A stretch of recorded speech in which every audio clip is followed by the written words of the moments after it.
Autre importante nouvelle diplomatique après l'inauguration de la statue de Sainte Jeanne d'Arc à Saint-Pétersbourg, c'est le conflit israélo-palestinien, donc qui est fait rentrer en hystérie une bonne partie de la planète. Alors on va essayer de rester calme. La première chose qu'on peut dire, c'est que comme en Ukraine, la France n'a pas d'intérêt en Israël ou en Palestine, donc en principe elle aurait dû tenir la même position qu'elle aurait dû tenir sur la Russie et l'Ukraine, c'est-à-dire nous ne sommes pas concernés, nous appelons à la paix, nous condamnons les actes de violence, nous condamnons les actes de terrorisme, et nous proposons aux gens de se réunir à Versailles pour trouver une solution de paix. C'est à peu près la position d'ailleurs qu'a suivi la Russie, on va revenir dessus. Avant tout, il y en a beaucoup qui m'ont dit il faut condamner le terrorisme. Alors bon, déjà, je ne suis pas un tribunal, donc évidemment que je m'oppose à mon niveau à tout acte de terrorisme, c'est profondément immoral. On va rappeler ce que c'est que le terrorisme, en tout cas à mon sens, c'est le fait de tuer des innocents, des civils, donc c'est-à-dire des personnes non combattantes, pour atteindre un but politique. Donc ça peut être le fait de groupes armés, comme le Hamas, ou d'États, comme Israël, ou comme l'État français, par exemple, puisque le terrorisme a été inventé par la gauche française dans la bouche de Robespierre. Je vous le rappelle, la vertu sans laquelle la terreur est funeste, mais la terreur sans laquelle la vertu est impuissante. Donc pour appliquer votre vertu, il faut utiliser la terreur. Donc voilà, donc ça peut être un État ou des groupes armés. Donc le mieux c'est de rester calme, de se rappeler des couveuses du Koweït, de se rappeler des armes de destruction massive avant de foncer dans une direction.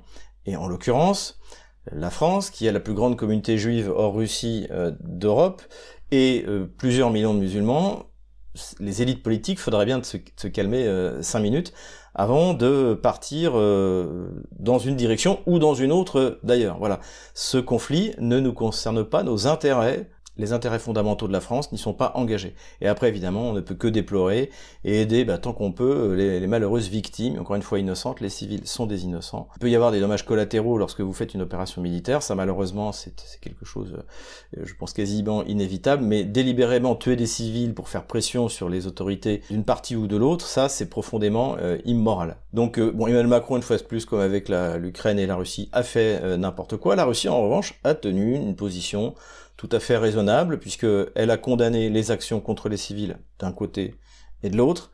Elle a appelé à trouver une solution politique à un problème qui est politique, qui date de 1947 avec la création d'État d'Israël, et en rappelant qu'il y avait une résolution de l'ONU qui expliquait que oui, il devait y avoir un foyer juif, un État juif, mais également un État palestinien. Voilà ce qu'a rappelé la Russie, et comme la Russie ne prend parti ni pour l'un ni pour l'autre, elle peut se proposer, c'est ce qu'a fait Sergueï Lavrov, le ministre des Affaires étrangères, c'est ce qu'a fait Vladimir Poutine, comme un médiateur entre les parties. Voilà. Normalement, ça c'est typiquement, surtout au Proche-Orient, c'est typiquement le rôle de la France. Mais évidemment, tant qu'on aura ce régime à la tête de notre pays, eh bien, tout ce qu'on pourra faire, c'est de jeter de l'huile sur le feu. Et honnêtement, dans la classe politique, parmi les grands partis représentés au Parlement, il n'y en a pas un pour rattraper l'autre. C'est une véritable catastrophe. Du point de vue plus géopolitique, il y a quelque chose qui m'a vraiment frappé, et ça je le dois au général de Lavarde, qui avait mis l'accent sur un géopoliticien américain très connu, qui s'appelle John Mearsheimer, et qui avait expliqué à l'époque pourquoi est-ce que Israël ne prenait pas fait et cause pour la Russie, puisque effectivement la Russie se battait contre un régime, le régime kievien, qui faisait de héros des gens comme Bandera, Shushkevich, Melnik, qui sont des assassins et des tueurs de juifs. Et il avait donné une réponse qui m'avait paru tout à fait rationnelle, logique, c'est-à-dire qu'en fait le protecteur d'Israël, eh bien c'est Washington, c'est les États-Unis. Et si les États-Unis se prennent une déculottée, comme ils sont en train de se prendre en fait, en Ukraine, en envoyant tout ce qu'ils ont comme armement, des instructeurs, des états-majors, du renseignement, etc., etc., eh bien s'ils perdent, et ils vont la perdre, cette guerre contre la Russie, ça va être le déclenchement. Les gens n'auront plus peur. Partout dans le monde, les gens n'auront plus peur. Et je pense que du côté du Hamas, c'est quelque chose qui a joué. C'est-à-dire que ça fait 1 an et demi qu'ils observent le déroulement en Ukraine, et ils voient quoi? Le déversement de toutes les armées de l'OTAN, de leur armement, des chars, des munitions. Ils voient que tout d'un coup, l'OTAN n'a plus de munitions. Ils voient que c'est comme j'ai dit, une puissance pauvre, une puissance faible. Évidemment que ça les a motivés. Donc ce qu'avait souligné John Mearsheimer, en fait, est en train de se réaliser, et il avait parfaitement raison. Merci au général de Lavarde de m'avoir envoyé cette analyse à l'époque. Ajoutons que du côté russe, eh bien là, Moscou semble vraiment avoir repris la tradition pro-arabe de l'URSS. Je rappelle, il faut bien se souvenir que l'URSS est le premier parti à avoir reconnu Israël, parce que Staline pensait que ce serait finalement un bastion du socialisme au Proche-Orient, ce que ça n'a pas été du tout, et qu'ensuite il a complètement reviré son opinion après l'arrivée de Golda Meir. Donc Golda Meir est arrivé pour être ambassadeur d'Israël en 1948 en URSS, et là il a vu toute la communauté, enfin une partie en tout cas, de la communauté juive qui l'entourait, eh bien se jeter dans les bras de Golda Meir, et il s'est dit, comme il est assez paranoïaque, cinquième colonne, et c'est là où on a commencé à persécuter une partie des juifs du parti communiste. Staline n'était pas antisémite, mais il était antisioniste, je l'avais plusieurs fois dit. Ses premiers écrits antisionistes datent de 1913. Je les ressortirai d'ailleurs dans mon livre à publier fin novembre si tout va bien.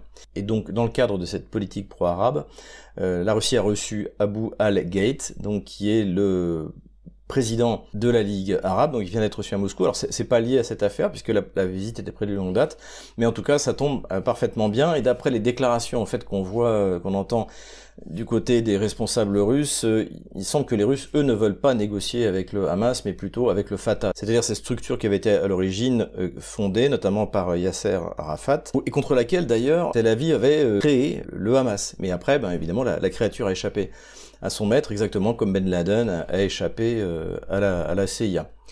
Voilà donc pour la question purement diplomatique. Alors évidemment, cette première guerre israélo-arabe, eh bien, va dans le sens des intérêts de la Russie. Donc c'est pour ça d'ailleurs que dont Zelensky on a accusé la Russie d'en être responsable, ce qui est loufoque. Mais c'est vrai que les regards désormais sont tournés vers Israël. Alors, à qui profite le crime, ça rend quand même très bien service au moment où les Russes sont en train de contre-attaquer sur le front, de pouvoir parler d'autre chose. D'ailleurs, j'ai regardé juste avant de préparer cette vidéo, tous nos gabelins de plateau sont silencieux sur ce qui se passe actuellement sur le front en Ukraine. Mais le fait est que pour les Américains aussi, ça pourrait être une solution de faire oublier l'Ukraine et pour se concentrer sur Israël. Parce que, en gros, le Parti démocrate américain a encore, on va dire, 6 mois pour régler l'affaire ukrainienne, de manière soit geler le conflit, donc ce qui est son espoir, c'est la solution coréenne, qui à mon avis n'arrivera pas, soit une victoire de l'Ukraine, bon ça je crois que plus personne n'y croit, soit, tant pis, liquider l'affaire et en faire un nouvel Afghanistan, un nouveau Saigon.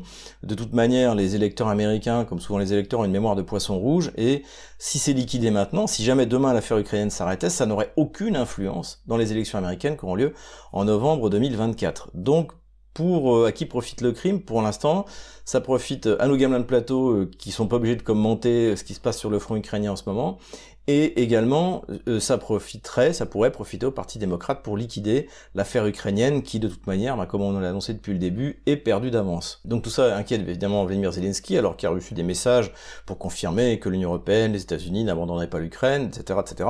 Le fait est que les ressources de l'OTAN sont limitées, on l'a bien vu, notamment en munitions, et qu'aujourd'hui, je vais revenir sur les considérations militaires sur ce qui se passe dans la guerre israélo-palestinienne. Tout d'abord, j'ai effectivement entendu cette hypothèse, on peut pas, c'est comme pour Prigojine, il n'y a pas de certitude, mais comme quoi ça aurait été créé par les Israéliens pour permettre l'épuration ethnique de la bande de Gaza. Il y a qu'à voir les bombardements qui sont faits, qui sont monstrueux, etc. Bon, on peut garder cette hypothèse dans la tête. Moi, j'y crois pas du tout, pour être honnête. Pourquoi? Parce que ça a été une destruction complète du mythe d'invincibilité de Tsahal, de l'armée israélienne et du renseignement israélien. Et ça, qu'on le veuille ou non, c'est une réalité. On a vu des Merkava que les Israéliens nous vendaient comme le char invincible, le meilleur au monde, donc qui avait quand même déjà pris un coup en 2006 face au Hezbollah. Là, il y en a eu 14 qui ont été détruits ou largement endommagés. Ils sont révélés complètement vulnérables aux missiles anti-chars russes, les fameux Kornet. Et surtout, ils étaient censés être équipés de systèmes de défense active. Vous avez en gros 3 types de défense pour un char. Vous avez le blindage de base du char. Vous avez ensuite le blindage réactif. Donc quand vous tirez un missile dessus, quand ça arrive, ça explose. Et vous avez la défense active, c'est-à-dire que vous avez un système qui détecte l'arrivée du missile et qui envoie des projectiles pour détruire le missile avant même qu'il atteigne le char. Et donc les Israéliens ont un système de ce genre, je crois que ça s'appelle le Trophée, j'en suis pas certain. Et donc et ça en fait, tous les chars qu'on a vus, on a vu des images de chars avec des missiles qui arrivaient dessus. aucune réaction, rien. Donc ça, la destruction massive du Merkava, c'est très très mauvais pour le moral. On a vu surtout l'esprit de défense de l'armée israélienne qui ne correspond plus du tout à l'image qu'on en avait, qui est une image vraie d'ailleurs, hein, j'en avais parlé la dernière fois, de la guerre de 6 jours ou de la guerre du Kippour. Et d'ailleurs sur les réseaux sociaux russes, alors c'était le déferlement de toutes ces vidéos TikTok que font les conscrits israéliens, et c'est vrai qu'on se dit que le fait d'ailleurs que l'armée que Tsahal laisse faire ça, évidemment que c'est grotesque en fait, ça montre qu'il n'y a pas de discipline, et voilà. Donc grosse déception, je dirais même chez pas mal d'analystes russes, en fait il y avait un peu de la déception, c'est-à-dire qu'ils se disaient en fait je croyais en une armée, invincibilité d'une armée qui ne l'était pas, et notamment Yuri Podolaka que je suis sur le conflit ukrainien, lui visiblement il dit mais qu'est-ce que c'est que cette armée, et surtout il a fait une considération que beaucoup ont fait, dont votre serviteur, c'est que c'est comme s'il n'avait pas observé ce qui se passait dans le conflit entre l'OTAN et la Russie en Ukraine. Le fait de pouvoir utiliser des drones bon marché pour l'observation, pour coordonner les tirs, pour avancer, pour pouvoir s'infiltrer rapidement, tout ça a été ignoré. Et du point de vue du renseignement, c'est pas moi qui le dis, c'est le Wall Street Journal qui explique que visiblement le Hamas avait des cartes des villes israéliennes, de l'endroit où il y avait les états-majors, les points critiques du système de défense israélien. Donc c'est un fiasco complet, et quelle que soit la manière dont va se terminer ce conflit, ça marquera à jamais, c'est fini l'image de l'armée invincible de l'armée israélienne. Donc ils étaient prêts à sacrifier cette réputation de leur armement et de leur armée pour permettre de faire une épuration ethnique de la bande de Gaza. Personnellement, moi j'y crois pas. Mais cela dit, on peut pas écarter l'hypothèse. Mais pour moi, c'est bon. Bref. Ce qui est étonnant aussi dans le comportement de l'armée israélienne, c'est qu'ils aient décidé de détruire, visiblement, en tout cas des quartiers entiers de la bande de Gaza, sachant qu'après ils annoncent qu'ils veulent lancer une offensive terrestre. Mais des ruines sont toujours plus faciles à défendre que des bâtiments qui se tiennent debout. Donc ça aussi c'est assez étrange. Là ça fait vraiment bombardement pour provoquer l'épuration ethnique. Et les Israéliens qui, au moins en Occident, avaient réussi à obtenir un soutien sincère de cœur des populations occidentales, hein, essentiellement, faut quand même dire la vérité, eh bien là sont en train de le perdre. Donc ça n'a aucun intérêt ni militaire, ni même du point de vue de la communication de guerre. D'autant plus qu'a priori, la guerre va être longue. Il y a eu cette interview assez intéressante d'un des hauts responsables du Hamas, Ali Baraka, de mémoire, et qui expliquait que deux choses. La première chose, c'est que personne n'était au courant, ni le Hezbollah, ni les autres groupes, même palestiniens, ni les Russes, etc., etc. Et pour que ça soit vraiment une surprise au moment de l'attaque. Donc ça, bon, il a peut-être dit ça pour éviter d'impliquer trop l'Iran dans cette affaire. C'est une possibilité. Mais deuxième chose, ce qu'il a dit, c'est qu'ils étaient prêts, qu'ils avaient des usines souterraines, des masses de roquettes, des roquettes de toutes les portées, et que eux sont partis pour une guerre longue. Et en plus, il n'y aura pas d'évacuation de la bande de Gaza. C'est-à-dire que les gens mourront massivement de faim, de soif, puisque en plus de manière très maladroite, l'état-major israélien, on sait qu'ils allaient faire un siège, ce qui en principe est interdit par les règles internationales, le droit international de l'ONU, donc là aussi c'est pas très malin. Et en fait, moi je pense que les gens seront laissés mourir à l'intérieur, mais que les combats continueront. Et que donc les Israéliens n'arriveront pas, en tout cas de manière très difficile, à rentrer dans la bande de Gaza, et au prix de pertes énormes. Et ça aussi, c'est un autre aspect qu'il fallait évoquer du point de vue militaire. Les Israéliens ont annoncé la mobilisation, alors j'ai vu 300 000, 450 000 soldats. Bon, je les ai pas vus les queues à l'entrée des bureaux de recrutement, bureaux de mobilisation. C'est un petit pays, Israël, et donc normalement on aurait dû voir les gens se précipiter. Et a priori la mobilisation elle se passe pas très bien parce qu'en plus c'est comme en Russie, vous mobilisez des gens, il faut les former, surtout quand il faut déjà que Tsahal se forme elle-même pour tirer les leçons de ce qu'on a pu observer, ce qu'a fait le Hamas, de ce qui s'est passé en Ukraine et en Russie. Et ça, c'est une chose importante, et il faut les former. Alors au besoin d'ailleurs, si vous demandez pourquoi, souvent les Russes d'ailleurs, ils préfèrent plutôt les Palestiniens que les Israéliens, il y a cette vidéo qui a été mise en ligne par des Ukrainiens précisément, où on voit un instructeur de Tsahal qui rentre en Israël pour se battre, et qui finit d'ailleurs pour saluer ceux qu'il a formés en criant Slava Ukraine, ce qui est pas mal pour un juif de crier Slava Ukraine, le slogan de Stepan Bandera. C'est là quand même, on est dans un autre monde. Bref, le fait est que au moins lui, il a l'expérience, il va pouvoir les former. Mais pour ça, il faut les former. Les Russes, ils forment leurs réservistes pendant 6 mois. Ils ont été formés pendant 6 mois. Alors, ou alors, les Israéliens vont le faire à l'ukrainienne, c'est-à-dire que c'est 5 jours de formation, direction le front, et direction la boucherie, mais Israël peut pas se permettre ça. Israël, c'est 9 millions d'habitants, en fait, en plus il y a 70% de juifs, donc qui peuvent d'habitants, donc c'est-à-dire que la ressource humaine, elle est limitée. Ça veut dire aussi que tous les moyens de l'économie israélienne vont être mis pour faire la guerre. Alors bon, derrière il y a Washington qui va payer, au lieu de payer pour l'Ukraine, ils vont payer.